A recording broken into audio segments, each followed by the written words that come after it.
Hi, it's a nice warm afternoon, so I thought I'd get this one on the way here at Off-Grid Cyprus.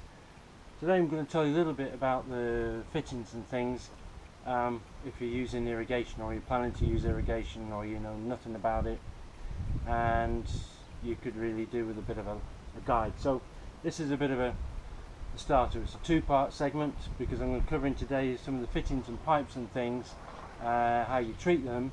This is actually how you deliver the water to the place where your plants or trees, whatever it is you're irrigating. And then in part two we'll talk about the actual fittings that we use to deliver that water. So as you can see, there's lots of fittings, and this is stuff that I've been using. You can tell it's full of red soil, it's been used quite a lot. So what have we got? So the most basic things are a connector. Obviously connects two pipes, goes on either end. I'll show you how to use this in a little bit.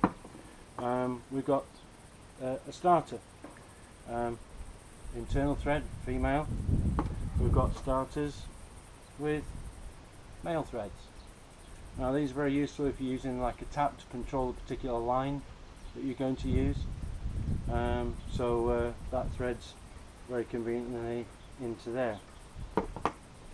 We've got T-pieces in different sizes. We've got a change of size from a 20mm down to a 16. We've got caps for the end of a line. That's a 16mm cap. Okay. We've got starters that start on a corner. You might want to go upright to a tap or something, and your pipe comes in this way and your tap goes up. Again, that's an internal thread. What else have we got? An external starter there. We've got a T-piece which would accept something like this. That would go in there. This is about 19mm, 3/4 of an inch. But when you go to your local store, you ask them, you tell them basically what you want. Hopefully at the end of this you'll have an idea of what you want. So and this is 25 and this is 20. Now these are the common sizes that I use around here. The 25 I use generally for longer runs because obviously it can carry more volume of water. There's a lot of like a line of our trees is 130 meters, so it's all 25. When we get to the smaller runs, we use a 20mm. Okay, and then for even smaller runs for that, we've got a 16. Well, of course, the smaller you go, the cheaper it gets. And then we've got this chap. Now this, you can see, has got a blue line down it, and this is a high pressure. This high pressure stuff is very good. It will wear and work for a long time, but it's more expensive. So generally, if you're just irrigating, you're not going to have more than 2 bar pressure. Now a bar, of course, is £15 per square inch. That's £30 per square inch. Even running from a tank that, say, the height of your house, you're probably going to achieve maybe 1.5 bar. So this stuff is kind of over spec for that. So it doesn't have a lot of use in just ordinary irrigation, not in my experience.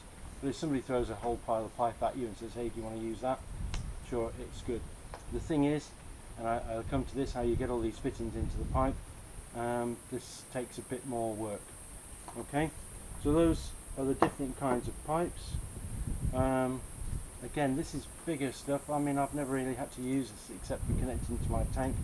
So these are reducers, so I think that's about 40 odd millimeter down to a 32mm pipe, something like that.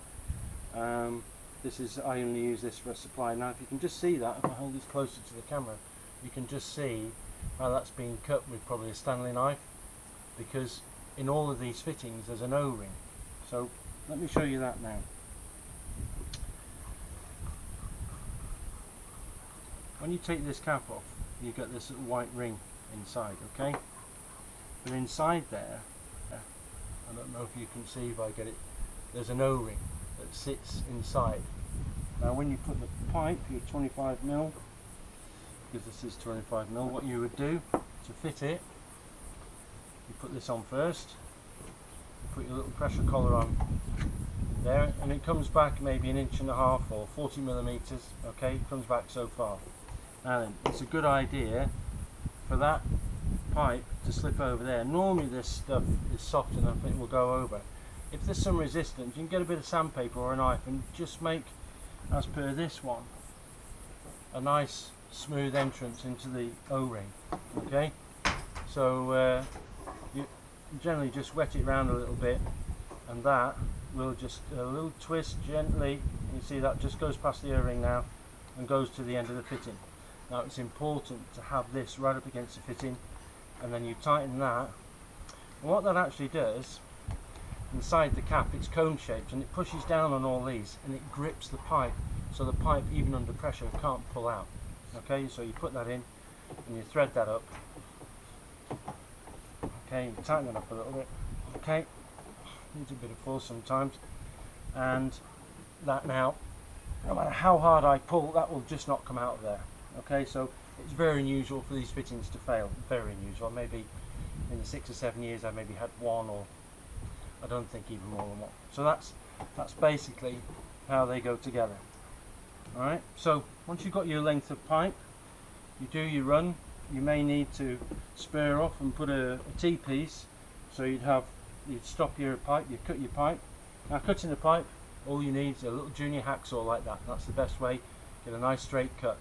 You can use a knife, but I find this goes through quite effortlessly. Okay, so you might want to put a T-piece in because you might want to put another line down there, but your T-piece you might not want to use. If it was only a short run, you may not want to use 25, so then you would use a connector, which yeah, I've got here. That's 25 millimeters here, and that's 20. So then you get your 20 millimeter pipe and you put that in, and that goes along to wherever you're irrigating. Now it's a little bit chicken and egg. Which comes first, your irrigation system or your plants? I would say you're going to plant out where you want to have your plants and your trees, etc. So you're going to plant everything out and then you're going to irrigate to that. So that might not always be the most symmetrical way, but with all the devices we've got here, you can, well, you know, I've got stuff all over the place, but I've managed to irrigate them all anyway. And I also cover this, what my system is and how that works. Jake! So you can see how to get the water from, say, a tank, from your supply. And if you live on a piece of land in the eastern end of the island like I am here, there's a supply that comes from the water development department, and there's a big valve. Again, I'll show you that on my setup so you can see it, but I'm really just covering the fittings here so you can see what happens. This tap is good for controlling lines when you want to switch one on or switch another one off. I have a few taps up on my start of my system there, and it's like a ball bearing inside, half a ball bearing, so when you open the lever it allows the water through. You see that? Just fairly simple. Again, these rarely fail. One thing I will say, if you're subject to frost where you are, be careful, wrap these up in winter, because a bit of water inside and they crack, and I've had one or two crack over the years. Okay, so that's just a simple thing there. What else have we got? This is, if you wanted to drain a tank or a pond or something, this is a non-return valve. This has a fitting for a hose. Here's another one which you would screw on to, say, let's take this off. See, this stuff, lots of stuff. You'll get familiar with it, but it is a little bit daunting. There was nobody around to show me how to do this, I just had to find out myself. So that's a non-return valve. Again, if you want to use a pump or something, then this screws in here, and then you put your pipe on there. So that gives you a bit of an indication. Now then, some of you may be wondering what this white tape is. Sammy, could you get me that roll of PTFE tape? I don't know. And when you make a joint between two threads, you can feel that when you put them together, there's kind of a bit of movement. Now water, as sure as anything, is going to find its way out of there. So you use this this white tape, and it's what plumbers use for a lot of their unions and things.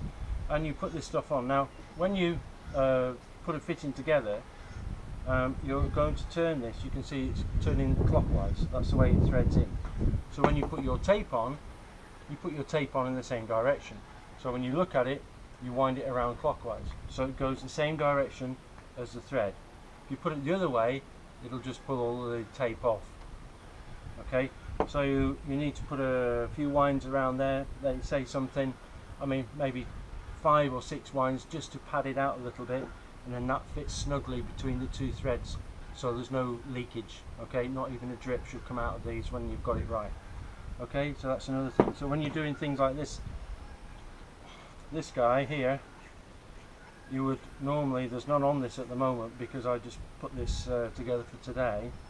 You'd normally put your tape on here and put that inside and thread it in, and it'll be a nice tight fit. Now you might find that you might need some pliers or a spanner of some kind to help you turn this, because with that thread on then it does get a little bit stiff. So okay, so here's the tape now. Let me show you. Thank you, assistant. So this is the tape. It's about, I don't know, 20 cents a roll or something. You can buy packs of it, and it's very, very light. Okay, so it's just thin like that. So if it's not too windy, I'll try and do this for you. Okay, so remember, you wind it on clockwise. Okay, you just keep your, once you've got one wrap on like that, it kind of sticks to the thread. So am I going? Yes, I'm going clockwise. So you wrap it around once, twice, 3, and you kind of start at the top and work your way down until you cover the start of the thread.